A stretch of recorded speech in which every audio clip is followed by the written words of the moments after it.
Vegas, baby. I just raced in Vegas.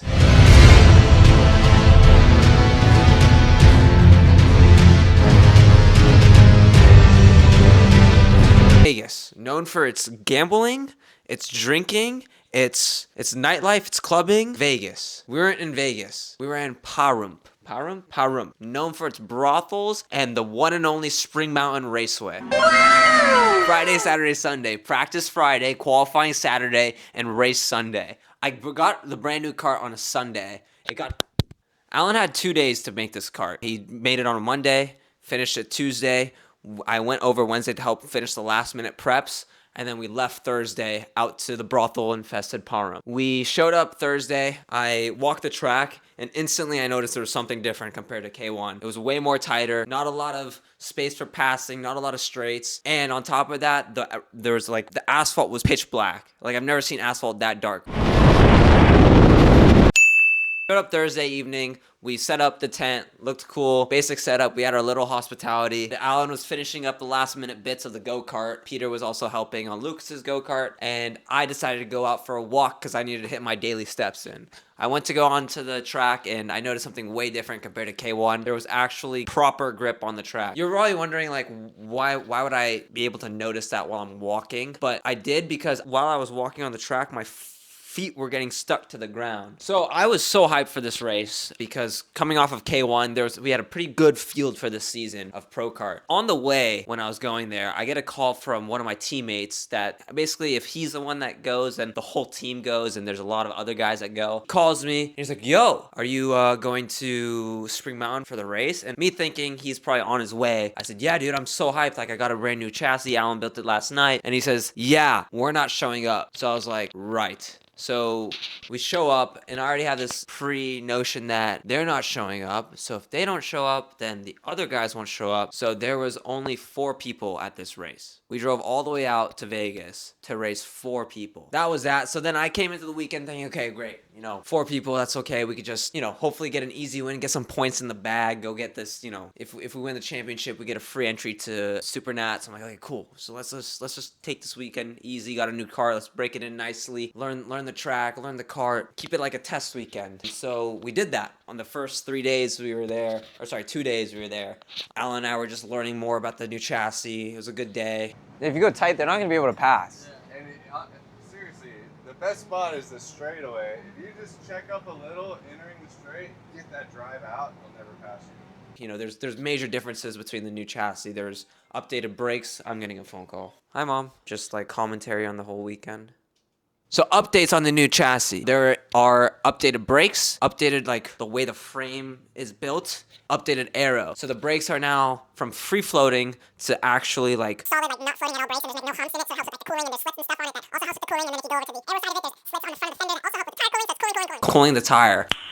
Nice. And that kind of helps with us being at this track that has a lot of grip, and it was hot as fuck. Oh, I shouldn't say it. And it was hot, and so this was like a perfect storm for everything. So I thought. So we're chilling the whole weekend, just vibing. I was fastest in all practices. Qualifying rolls around. It's literally just us, 4 drivers, and we're like, okay, this is easy. Like, we'll go out there. I qualify on pole by 3/10, and I'm like, dude, nice.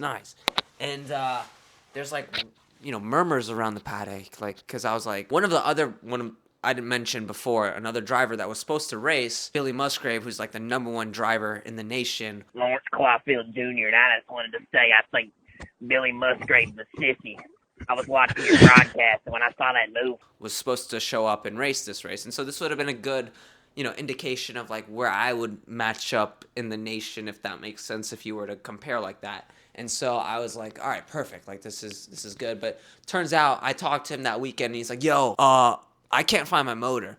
And I was like, what? How can you not find your motor? Like, that's the one thing that gets you to go. So, yeah, I was like shipped and I can't find it. And I was like, okay, well, great. Now there's only 3 people driving. So it's even like lighter. Like, all I got to do is just go out there and learn the track and have a good time. Sunday rolls around. So qualifying already happened. So I thought it was in the bag, easy dub, I'm chilling. Sunday comes around, and I get a text from Billy saying, yo, they found my motor. First off, again, how do you lose a motor? And second off, yeah, they found the motor, so he's racing on new tires. And I'm like, fuck. this guy's gonna whoop me. But no, I was actually fairly confident with what we had that I could have beat him. So he goes out for morning warm up and matches my pole time in the morning, which is actually not bad because when I did my pole time, it was like heat of the day, so the tire can't go to its maximum potential. Whereas like if it's cooler, it can actually be faster. And so he was only able to match my time. So I was pretty confident that okay, we could probably win this, and beat the #1 driver.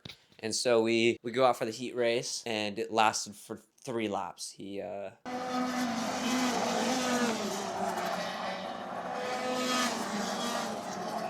passed me in 3 laps. It was pretty demoralizing, and he just left me. And at that point, I'm like, shit, I'll just let off and have a good gap, just keep the tires under me and get it all prepped for the main event.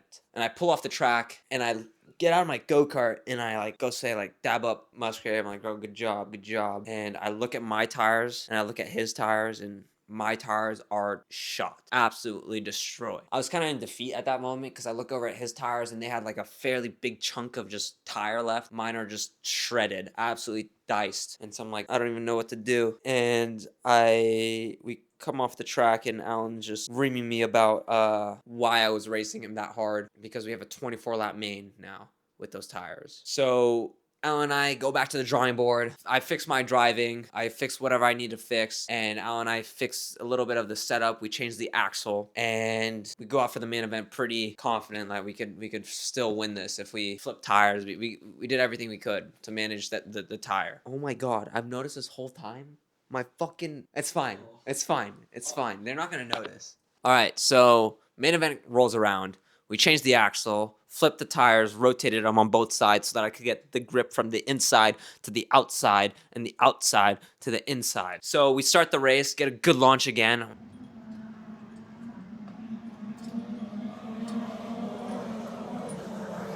Freaking on it with the launches this weekend. And I'm right behind, tailing behind Musgrave. I'm like, okay, we're rolling. Like, I'm not even trying, and he's pushing because he went on too low of tire pressure, and I'm on rails. And lap 7 rolls around, and my tires literally almost exploded. I never driven a tire on that edge, and I just was at that point. He just starts like yarding away from me, like inching, like every corner. And it's to the point where he has a whole straightaway on me. And I'm like, God damn it. Like, this fucking sucks. And then I see the carts behind me start catching up to me. And it was just kind of a snowball effect from there. And I was out on damage control.